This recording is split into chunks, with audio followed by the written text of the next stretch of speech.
Surja El Gjathje, Mekkase, 37 vargje. Bismillahirrahmanirrahim.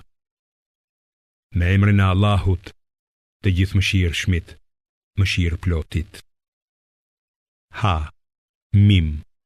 Ky libër është shpallur prej Allahut, të plot fuqishmit dhe të urtit. Me të vërtet, në qiej dhe në tokë ka shenja për ata që besojnë. Edhe në krijimin tuaj dhe të kafshëve të shpërndara nëpër tokë ka shenja për besimtarët e bindur.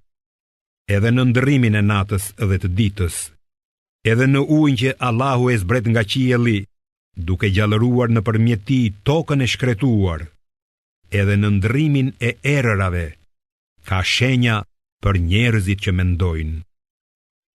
Këto janë shpalljet e Allahut, të cilat ne ti tregojmë ty me tërë të vërtetën. Atëherë, në çfarë fjalësh të tjera do të besojnë ata, nëse mohojnë Allahun dhe shenjat e tij? Mjerë gjunaqari gënjeshtar. Ai i dëgjon shpalljet e Allahut që i lexohen, e përsëri ngulmon në mendje madhësi, sikur nuk i ka dëgjuar ato. I jepi lajmin për dënim të dhemshëm. E kur merr vesh diçka nga shpalljet tona, ai i përqesh. Për njerëz të tillë do të ketë dënim poshtërues. Para tyre është xhehenemi dhe nuk do t'u vijë në ndihmë asgjë nga ato që kanë fituar, apo nga ata idhuj që i kanë marrë për mbrojtës në vend të Allahut. Ata i pret mundim i madh. Ky Kur'an është udhërrëfyes në rrugën e drejtë. Ata që nuk besojnë shpalljet e Zotit të tyre do të vuajnë një mundim të madh të dhemshëm. Allahu është ai që ka nënshtruar për ju detin, që nëpër të, me urdhërin e tij, të lundrojnë anijet për të kërkuar dhuntit e tij dhe që ju të jeni mirënjohës. Ai ka vënë në shërbimin tuaj çka gjendet në qiej dhe në tokë.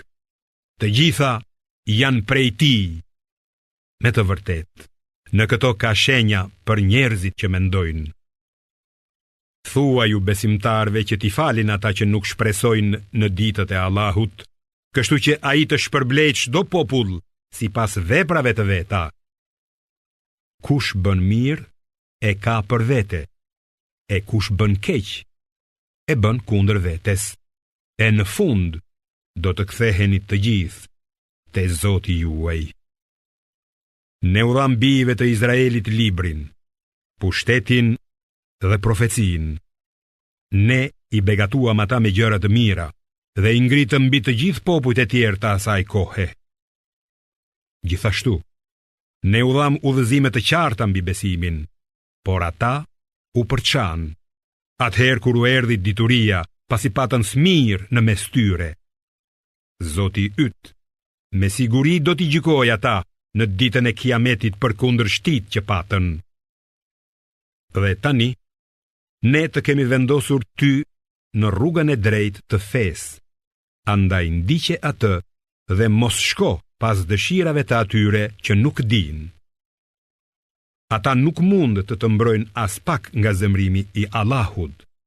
Pa dyshim, keqbërësit kanë për mbrojtës njëri tjetrin, kurse Allahu është mbrojtësi i atyre që i frikësohen atij e që ruhen nga gjunahet.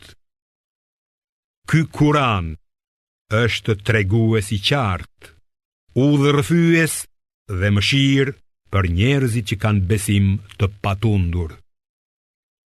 A mos mendojnë ata që bëjnë vepra të këqija se ne do t'i bëjmë të njëjtë me ata që kanë besuar dhe që kanë bërë vepra të mira? Se jeta dhe vdekja e tyre do të jetë e njëjtë? Sa keq që gjykojnë ata. Allahu i krijoi qiejt dhe tokën me qëllim të plot, në mënyrë që çdo njeri të jetë i shpërblyer për atë që ka punuar, e askujt nuk do t'i bëhet pa drejtësi. Mendo pak, Kush përveç Allahut mund ta udhëzojë atë njeri që dëshirat e veta i ka bërë Zot? Atë njeri të cilin Allahu, duke e njohur për të tillë, e ka shpën në humbje, duke ja vullosur dëgjimin dhe zemrën, e duke i vënë perde para syve të tij. A nuk po merrni vesh? Ata thonë, nuk ka tjetër veç jetës së kësaj bote. Vdesim e jetojmë dhe vetëm koha na shkatëron. Ata nuk kanë kur far dienie për këtë. Ata vetëm hamendësojnë ashtu. Kur atyre u lexohen shpalljet tona të qarta, argumenti i tyre i vetëm është: ringjallni të parët tan, nëse thoni të vërtetën. Thua ju, Allahu ju a jep jetën, pastaj ju bën të vdisni, e mandej do t'ju tuboj në ditën e kiametit, e për këtë nuk ka kur far dyshimi, por shumica e njerëzve nuk e din.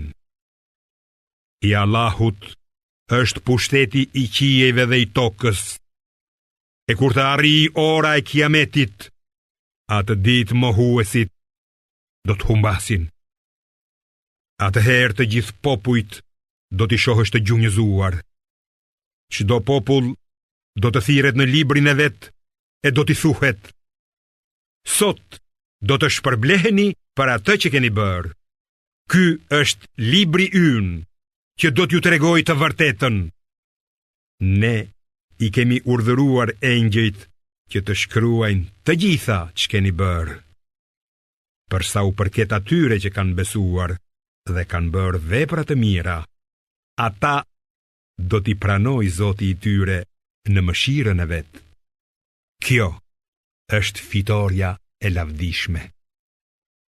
Ndërsa mohuesve do t'u thuhet: vallë, a nuk ju janë lexuar shpalljet e mia? Por ju shfaqet mendje madhësi dhe u bët njerëz të këqinj. Dhe kur juve ju thuhej: premtimi i Allahut është i vërtet, ora e kiametit pa dyshim që do të vijë, ju thoshit: ne nuk e dim që është ora e kiametit. Ne mendojmë se është vetëm një hamendje, prandaj nuk jemi të bindur. Natyrisht, atyre do t'u dalin në shesh të këqijat që kanë bërë, e do t'u bjerë kokës ajo me të cilën talleshin. Pastaj do t'u thuhet: ne sot po ju braktisim në harres, ashtu siç e keni harruar ju takimin e kësaj dite. Vendqëndrimi juaj është zjarri dhe për ju nuk ka kur far ndihmësi. Ky dënim ju erdhi nga që i përqeshnit shpalljet e Allahut dhe u mashtruat nga jeta e kësaj bote. Atë ditë ata nuk do të nxirren nga zjarri e nuk do të pranohet prej tyre asnjë arsyetim. Falënderimi i përket vetëm Allahut, Zotit të qijeve dhe Zotit të tokës, Zotit të gjithësisë. Atij i përket e tërë madhështia në qije dhe në tokë. Ai është i plot fuqishmi dhe i urti.